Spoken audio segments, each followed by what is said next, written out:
Did you know that Okinawa is sometimes referred to as the Longevity Island? This is because it's considered one of the world's few blue zones. Now, if you haven't heard it before, the term blue zone is used to describe a few regions in the world where people live longer than average life expectancies. You may have seen it, but there was a Netflix show that featured Okinawa in it, highlighting the high number of centenarians that live here, or people who live to be over 100. If you were just visiting Okinawa for like a week or a month even, it would be pretty difficult as an English speaker to really learn a lot about Okinawan longevity.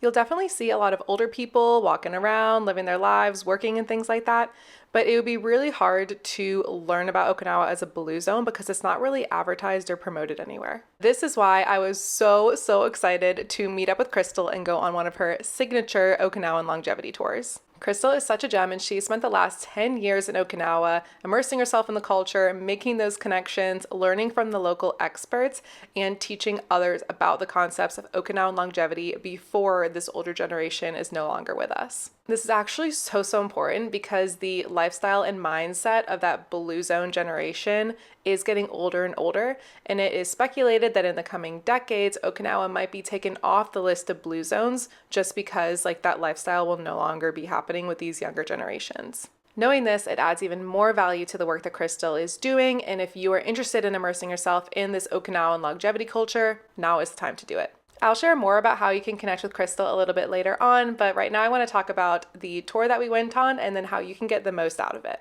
She offers a few tours on her website, and the one that we chose to do starts and ends in Naha, which is Okinawa's capital city.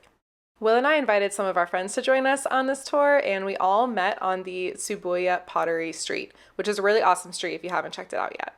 We met Christal at a restaurant that serves longevity-based meals, which you would think would be everywhere in Okinawa, but they're actually really hard to find. We could pick from an extensive menu, but I definitely recommend getting one of the set menus because that way you can get a little bit of a lot of things. One misconception about the Okinawan diet is that it's plant-based, which isn't true. They eat a lot of meat, pork especially, and the pork that Will got at this restaurant is super good, and I think it's one of my favorites I've had on the island so far. During lunch, Christal gave us a nice little introduction about herself, her background, what she's been doing here this whole time, and kind of her goals. And then she also talked about some of the concepts of Okinawan longevity. While it's not all about diet, during this part of the tour, we did learn a lot about the food and the mindset around food and how that all contributes to the healthy lifestyle many Okinawans have. Christal is also from the US, so we were able to talk about kind of that shared upbringing where we're just used to seeing people getting older, getting larger, getting less mobile, and less healthy. This is one of the things that drew her to the island, where you can see people in their 70s, 80s, and 90s still living very independently and really thriving in their communities, and she wanted to know why. After lunch, it's about a 40-minute drive to our next destination, which is an Okinawan garden with an attached storefront and a restaurant. The restaurant wasn't open at our time of filming this, but I think they do have plans to open back up in the future. During the drive, we passed through parts of Okinawa you wouldn't normally visit as a tourist, and Christal had some good talking points about the rural lifestyle and how it contributes to longevity. Once we got to the garden, we were taken on this behind-the-scenes tour of the grounds. Christal has her master's in agriculture, so with her as our guide, she was really in her element, and she allowed us to smell and taste a range of Okinawan herbs and other plants. Her master's thesis or concentration was on this plant called chomezo, which is known as long life grass or long life herb, and essentially grows like a weed in Okinawa. She has a whole video about it that I can link for you below. On the grounds, there's also a manufacturing plant where they process some award-winning turmeric grown on the farm. They also sort and package tea leaves for some of the teas that Christal sells on her website, which I can also post that online shop below as well. After the tour, we were able to try a number of hot and cold teas while sitting down with Christal for a little bit. The owner of the whole facility was even there, who happens to be an elder Okinawan, and he was nice enough to sit down with us for a little bit too to talk about his life growing up in Okinawa and how he started this farm and everything. We also had some time to spend at the store they have there, and Christal was able to point us in the right direction of things to buy. This was super helpful because they sell a lot of stuff in here, so there's lots of different local products.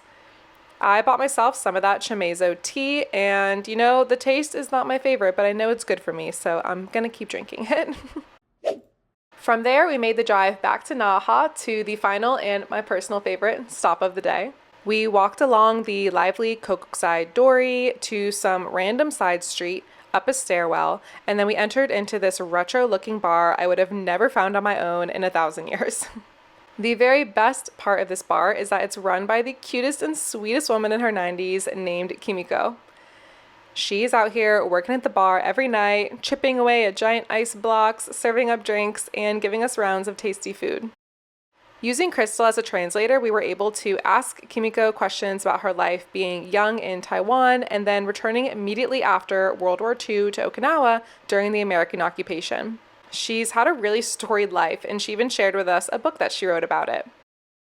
We were there for a couple of hours, and over the course of the night, I asked her some really out-of-pocket questions.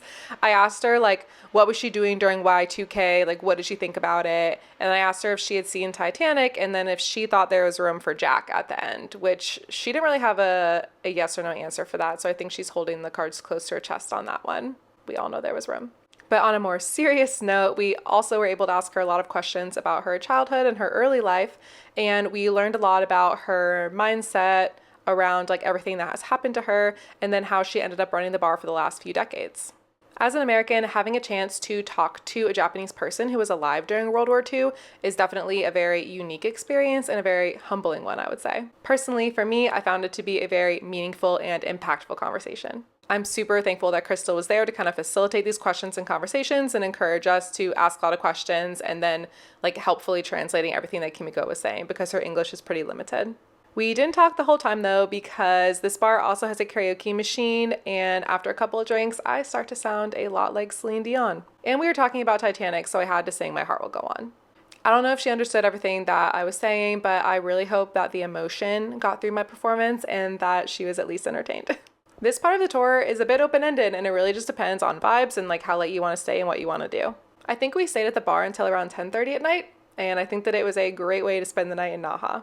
If you are wanting to book a longevity tour like this for yourself, I will leave a link to all of her tours and everything in the description below. Since the tours are all customizable and depend on things like if you have a car or not, you have to fill out a form first on her website and then she'll send you pricing.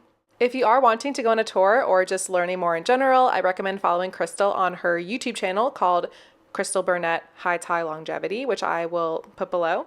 Before I met with Christal the first time, I had watched like hours of her content. I'd read a book on the concept of the Ikigai, and I'd also watched the Netflix series. And so I came to her with a lot of questions, which I think really made my experience that much better because I had like a baseline knowledge, and then she was able to really dive deeper into a lot of things I had questions about. Christal has a lot of other resources if you would like to learn more about Okinawan longevity in English. She has the YouTube channel, like I said, the online store, an online course, a cookbook. She does live presentations and talks. She hosts these tours. And then she is also a Yakuzen advisor, which translates or means healing with food. I think that this stems from Chinese herbal medicine, and it's like an ancient way of eating that the Ryukyuan kings and queens followed back during the Ryukyu kingdom in Okinawa. I think it's all super, super cool, and I'm looking forward to hopefully doing a Yakuzen session with her where she like talks to me about everything I eat and like hopefully helps me balance my inner chi because I know I run cold. It'll probably get really personal about my digestive system, I'm guessing, but if that is something that you guys want to see, I'll be happy to share it with you in a future video. Anyways, I want to thank Christal so much for taking us all on this tour and acting as our guide and translator for almost the whole day. Make sure you subscribe to our channel if you are planning to travel to Okinawa and you want to do something super unique while you're here. For more Okinawa recommendations, I have a whole playlist of videos that I can link for you right here. And if you're going to be in Naha specifically, I also have a video that I can link right here of 12 things to do in Naha. Thank you so much for watching, and I will see you in the next one. Bye.